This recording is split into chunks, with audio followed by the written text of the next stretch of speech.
प्रिय संस्कृत मित्रांनी, नमः संस्कृताय. UGC NET paper 2 Sanskrit free classes. Welcome to field form YouTube channel. Unit 9 पुराणों इतिहास, धर्मशास्त्र एवं अभिलेख शास्त्र का सामान्य परिचय और क्लास नंबर 47 और टाइम हमारा daily 6 PM by Neetu Chaudhary.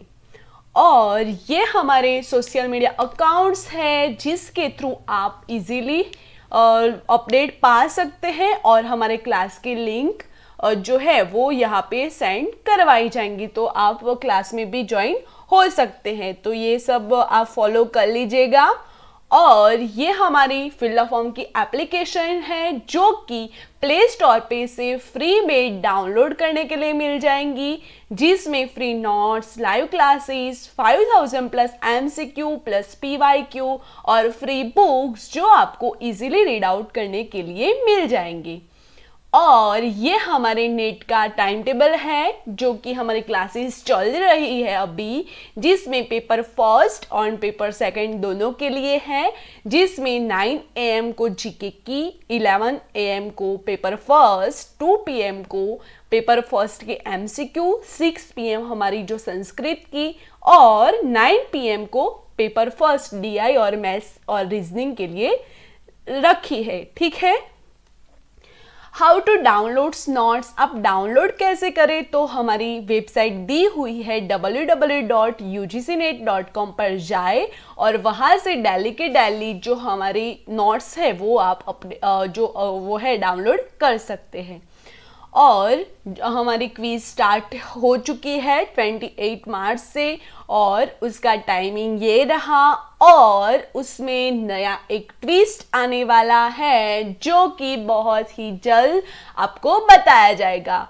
Approximately जो संडे है वही के दिन रहेगा, जिसमें जिसका पेपर फर्स्ट के लिए उसमें MCQ रहेंगे और जो फर्स्ट पेपर के MCQ में 1, 2 और 3 नंबर पर आएगा उसको गिफ्ट प्रोवाइड करवाया जाएगा. गिफ्ट में हमारी बुक्स हो सकती है पेपर फर्स्ट के लिए, पेपर सेकंड के लिए, और जो हमारे क्लासेस है वो सब आपको मिल सकते हैं. ठीक है. और होमवर्क का क्वेश्चंस और उसका आंसर्स जो स्वर्गस्य प्रतिसर्गस्य पुराणम पंचलक्षणम अत्र प्रतिसर्गस्य शब्दस्य किम अर्थ, तो प्रलय, और पुराणम पंचलक्षणे नास्ति तो कौन नहीं है, वंश, स्वर्ग और प्रतिसर्ग, और उत्सर्ग तो उत्सर्ग नहीं है. ठीक है. इसके बाद आज का हमारा टॉपिक है पुराण. प्रमुख पुराणों का परिचय. पुराणों में सबसे पुराना विष्णु पुराण ही प्रतीत होता है. उनमें सांप्रदायिक खींचतान और राग द्वेष नहीं है. पुराण के पांचों लक्षण भी उस पर ठीक ठीक घटते हैं. उसमें सृष्टि की उत्पत्ति और लय, मनवंतरों, भरतादि खंडों और सूर्यादि लोकों, वेदों की शाखाओं तथा वेद व्यास द्वारा उनके विभाग, सूर्यवंश, चंद्रवंश आदि का वर्णन है. कलि के राजाओं में मगध के मौर्य राजाओं तथा गुप्त वंश के राजाओं तक का उल्लेख उसमें पाया गया है. श्री कृष्ण की लीलाओं का भी वर्णन है, पर बिल्कुल उस रूप में नहीं जिस रूप में भागवत पुराण में है. भागवत पुराण में तो सबसे ज्यादा है, किंतु जो विष्णु पुराण है उसमें भी भगवान की लीलाओं का वर्णन बताया गया है. ठीक है. इसके बाद वायु पुराण के 4 पाद हैं, जिनमें सृष्टि की उत्पत्ति, कल्पों और मनवंतरों, वैदिक ऋषियों की गाथाओं, दक्ष प्रजापति की कन्याओं से भिन्न भिन्न जीवोत्पत्ति, सूर्यवंशी और चंद्रवंशी राजाओं की वंशावली तथा कलि के राजाओं का प्रायः विष्णु पुराण के अनुसार वर्णन है. मत्स्य पुराण में मनवंतरों और राजवंशावलियों के अतिरिक्त वर्णाश्रम धर्म का बड़े विस्तार के साथ वर्णन है और मत्स्यावतार की पूरी कथा है. इसमें मय आदि के असुरों के संहार, मातृलोक, पितृलोक, मूर्ति और मंदिर बनाने की विधि का वर्णन विशेष ढंग का है। ठीक है, वायु पुराण में। इसके बाद श्रीमद् भागवत का प्रचार सबसे अधिक है, क्योंकि उसमें भक्ति के महात्म्य और श्री कृष्ण की लीलाओं का विस्तृत वर्णन है। 9 स्कंदों के भीतर तो जीव ब्रह्म की एकता, भक्ति का महत्व, सृष्टि लीला, कपिल देव का जन्म और अपनी माता के प्रति वैष्णव भावानुसार सांख्य शास्त्र का उपदेश, मनवंतर और ऋषि वंशावली, अवतार जिसमें ऋषभ देव का भी प्रसंग है, ध्रुव, वेणु, पृथु, प्रहाद इत्यादि की कथा, समुद्र मंथन आदि अनेक विषय है।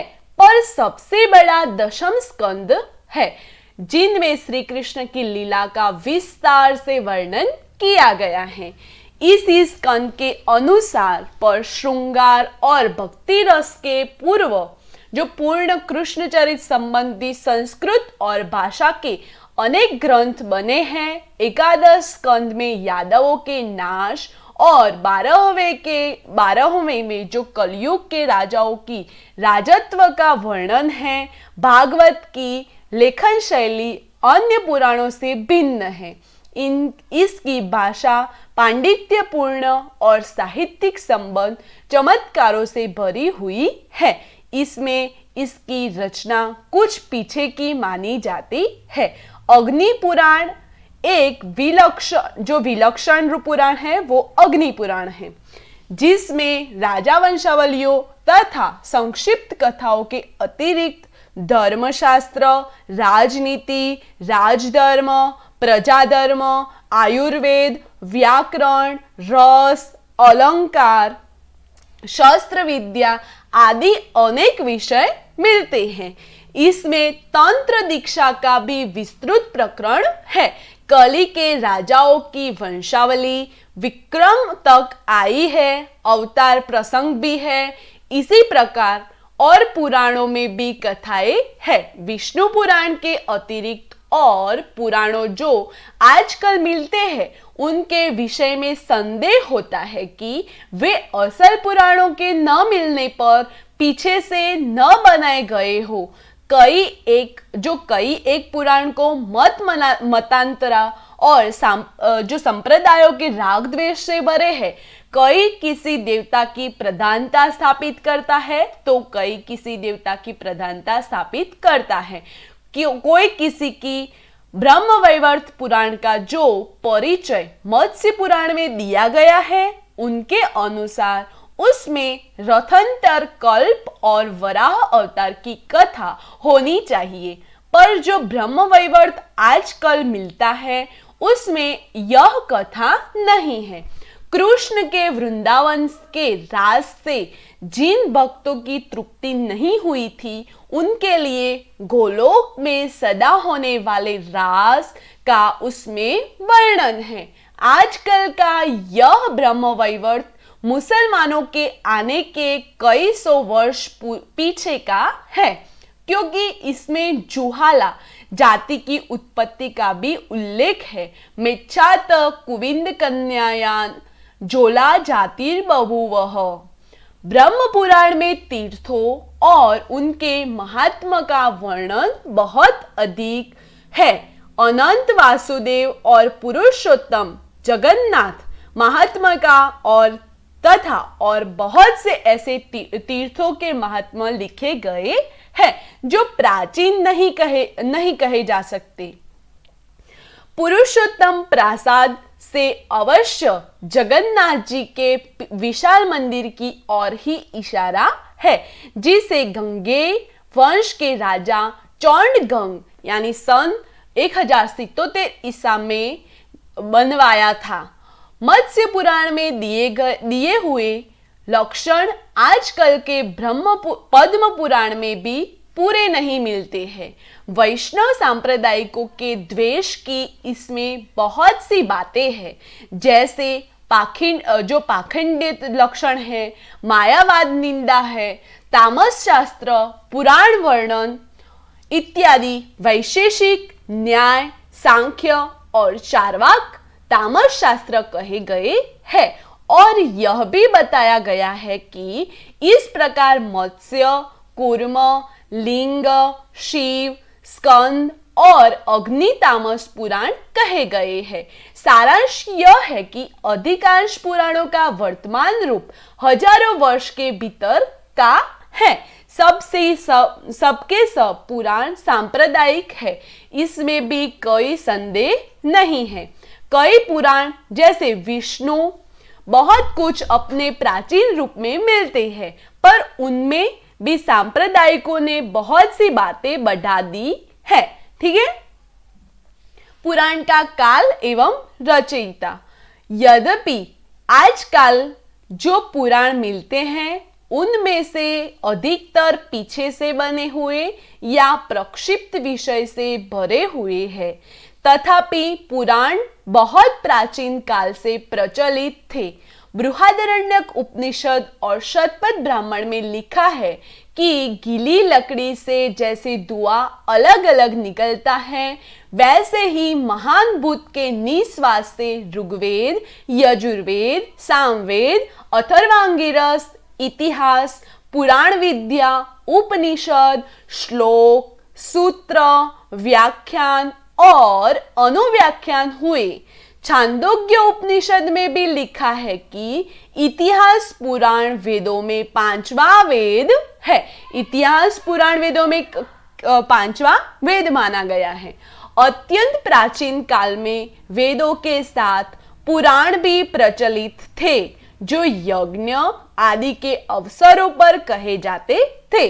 कई बातें जो पुराण के लक्षणों में है, वेदों में भी है। जैसे पहले असत था और कुछ नहीं था, यह सर्ग या सृष्टि तत्व है। दैवासुर संग्राम, उर्वशी पुरुरवा संवाद इतिहास है। महाभारत के आदि पर्व में भी अनेक राजाओं के नाम और कुछ विषय गिनाकर कहा गया है कि इनके वृत्तांत विद्वान सत्कवियों का द्वारा पुराण में कहे गए हैं। इससे कहा जा सकता है कि महाभारत के रचना काल में भी पुराण थे। मनुस्मृति में भी लिखा है कि पितृ कार्य में वेद, धर्मशास्त्र, इतिहास, पुराण आदि सुनने चाहिए। ठीक है। अब प्रश्न यह होता है कि पुराण है किसने बनाए? शिव पुराण के अंतर्गत रेवा महात्म्य में लिखा है कि 18 पुराणों के वक्ता सत्यवती सूत व्यास है। यही बात जन साधारण में प्रचलित है, पर मत्स्य पुराण में स्पष्ट लिखा है कि पहले पुराण एक ही था, उसी से 18 पुराण हुए। ब्राह्मण पुराण में लिखा है कि वेद व्यास ने एक पुराण संहिता का संकलन किया था।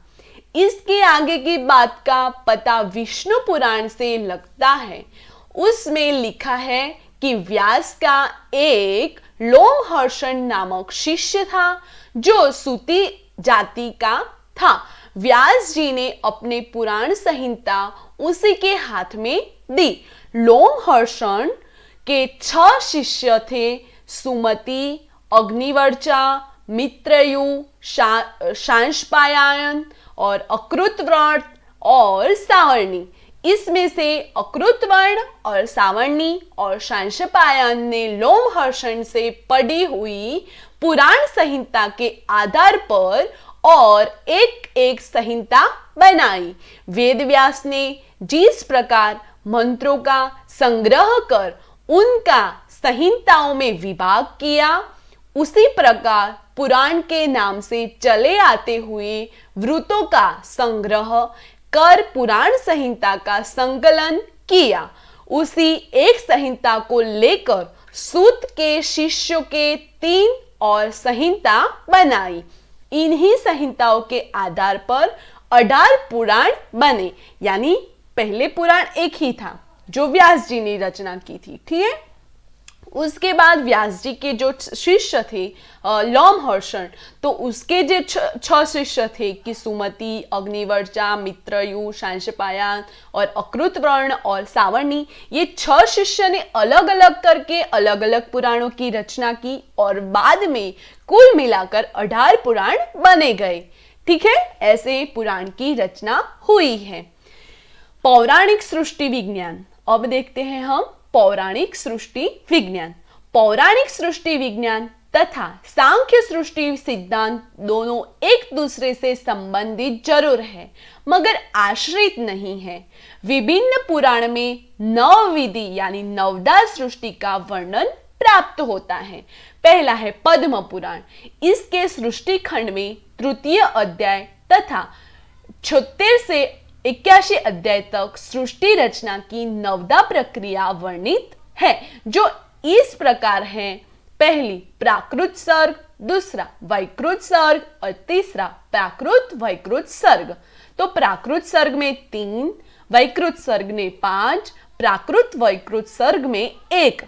इस प्रकार 3, 5 और 1 कुल मिलाकर 9 सर्ग हुए जिन पे पूरी सृष्टि प्रक्रिया आधारित है। पहला ब्रह्मोत्पत्ति, दूसरा पंच तन्मात्राओं की उत्पत्ति, तीसरा इंद्रियादि, इसको वैकारिकी भी कहा जाता है, और चौथा प्रकृति बुद्धि, यह मुख्य सृष्टि कही जाती है। इसके बाद तिर्यंग योनि, देवता, मनुष्य, श्रुति यानी वेद मंत्र, इसको अनुग्रह कहा जाता है। सनक, सनंदन, सनातन, सनत कुमार, इनको उभयात्मक कौमार कहा जाता है। ये हो गई हमारी पद्म पुराण की सृष्टि खंड की प्रक्रिया, जिसको नवदा प्रक्रिया भी कहते हैं। ठीक है, इसके बाद है विष्णु पुराण। इसमें भी अग्नि तथा पद्म पुराण की प्रक्रिया को माना गया है। इसमें द्वितीय सर्ग को भूत सर्ग कहा गया है। इसमें निम्नानुसार सृष्टि प्रक्रिया वर्णित है। सृष्टि प्रक्रिया हम देखते हैं विष्णु पुराण की। तो पहली है संक्षिप्त सृष्टि वर्णन, द्वितीय अध्याय शक्ति, ब्रह्मा की आयु व काल विभाग, तृतीय अध्याय 12 अवतार, चतुर्थ अध्याय सृष्टि विस्तार और अविद्या की सृष्टि, पंचम अध्याय में वर्णित है। ठीक है, ये हो गया विष्णु पुराण की जो सृष्टि प्रक्रिया है उसका क्रम। उसके बाद है श्रीमद् भागवत महापुराण। भागवत के तृतीय स्कंद में 10वें अध्याय में सृष्टि प्रक्रिया वर्णित है। इसमें प्राकृत वैकृत सर्ग को नहीं माना गया है, परंतु नवदा सृष्टि प्रक्रिया का सिद्धांत स्वीकार किया गया है, जो इस प्रकार है। पहला प्राकृत सर्ग, जिसमें महत्त्व, अहंकार, भूतानी यानी तन्मात्राणी और इंद्रियादि और देव और तम, ये सब प्राकृत सर्ग में, और वैकृत सर्ग में वृक्ष, तिर्यक, मनुष्य, इस प्रकार 6+3 यानी 9 इसमें बताया गया है। ठीक है, ये हो गया श्रीमद् भागवत महापुराण में जो सिद्धांत है नवदा सृष्टि का, उसका क्रम। उसके बाद मनुस्मृति। मनुस्मृति के प्रथम अध्याय में लोक व प्राण सृष्टि का वर्णन है। विषय प्रतिपादन के लिए सृष्टि प्रक्रिया को सुविधानुसार 4 वर्गों में विभक्त किया जा सकता है। पहला है आदि सृष्टि, दूसरा है लोक भूत सृष्टि, और तीसरा प्राणी सृष्टि, और चौथा अध्यात्म और अनुग्रह सृष्टि। ठीक है, तो 4 देखते हैं हम उनका क्रम के वर्गों के बारे में। तो पहली जो आदि सृष्टि थी उसमें दक्ष से पूर्ववर्तनी जो मानसी थी और दक्ष के अनंतर जो मैथुनी सृष्टि थी उसका वर्णन आदि सृष्टि में बताया है। जो दक्ष राजा थे उसके जो मैथुनी सृष्टि से उत्पन्न हुए जो राजाओं थे और उनके बाद की जो प्रजा थी उनका वर्णन इस सृष्टि में बताया गया है।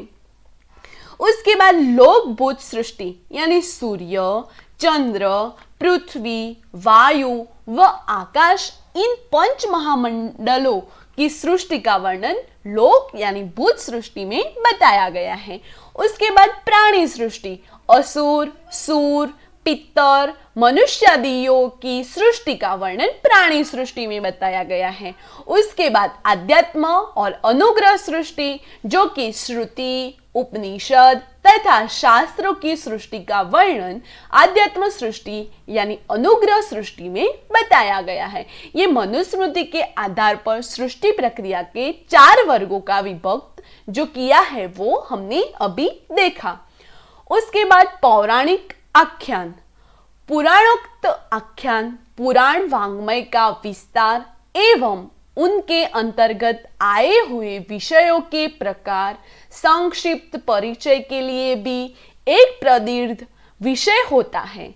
परंपरानुसार पुराणों का जो क्रम माना जाता है तदनुसार यह संकेत दिया गया है, यह अध्याय संख्या का निर्देश किया गया है।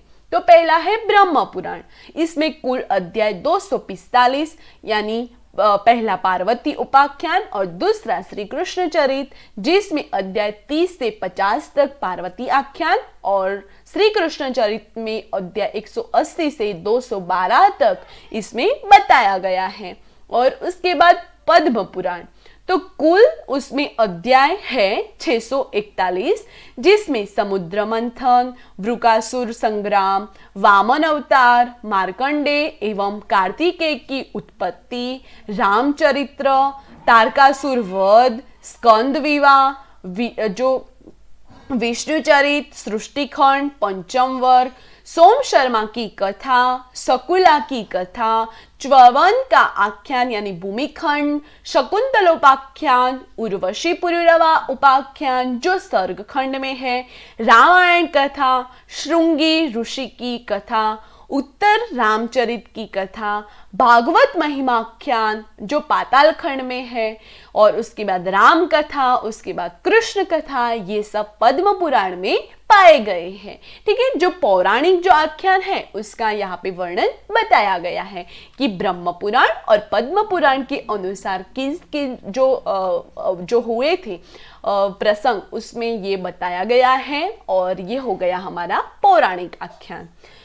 और ये जो माया जी है वो डेली के डेली जो होमवर्क हम देते हैं, तो उसका जो राइटिंग करके हमें सेंड डेली के डेली कर देते हैं।